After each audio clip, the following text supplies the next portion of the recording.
এখনও তো আম শেষ হয়ে যায়নি, তাই আম থাকতেই আম আর নারকেল দিয়ে বানিয়ে নিন আমের এই লাড্ডু, যেটা বানাতে একদমই বেশি সময় লাগে না।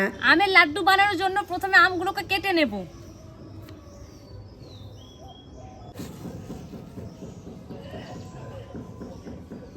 মিক্সির মধ্যে পাকা আমগুলো দিয়ে দেব ব্লেন্ড করার জন্য।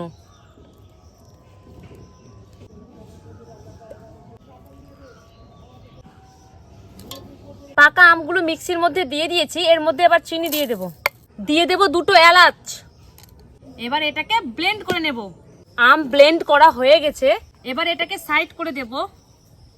লাড্ডু বানানোর জন্য আমাদের নারকেল লাগবে, আমরা এখানে নারকেল কুড়িয়ে নিয়েছি। কড়াইয়ের মধ্যে দিয়ে দেব কোরানো নারকেল।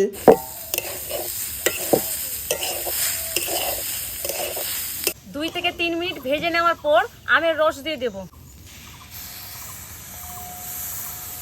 এবারে দিয়ে দেব গুঁড়ো দুধ। এবার সবগুলোকে ভালো করে মিশিয়ে নেব।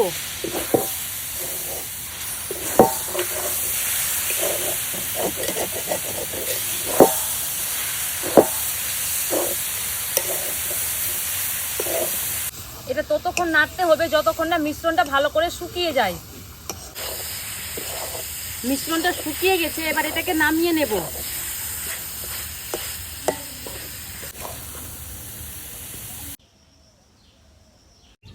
এবার এই মিশ্রণটাকে লাড্ডুর মতন গোল গোল করে নেব। আপনারা চাইলে কোনো পুজো পার্বণে দোকান থেকে মিষ্টি না কিনে নিয়ে বাড়িতে এভাবে মিষ্টি বানিয়ে প্রসাদ দিতে পারেন। গোল করা হয়ে গেছে, এবার এটা পুরনো নারকেলের মধ্যে দিয়ে দেব। নারকেল লাগিয়ে নিয়েছি, এক্সট্রা যেটা নারকেল থাকবে সেটা এইভাবে হাত দিয়ে করলে ঝরে যাবে।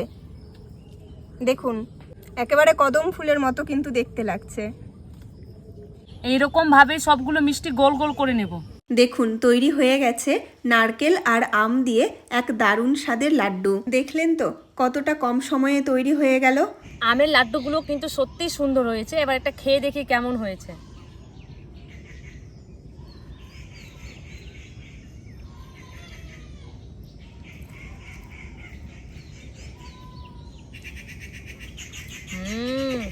সুন্দর হয়েছে, আপনারা ট্রাই করুন আর আমাদেরকে কমেন্ট করে জানান। আজকের জন্য এইটুকুই, দেখাচ্ছে পরের ভিডিওতে।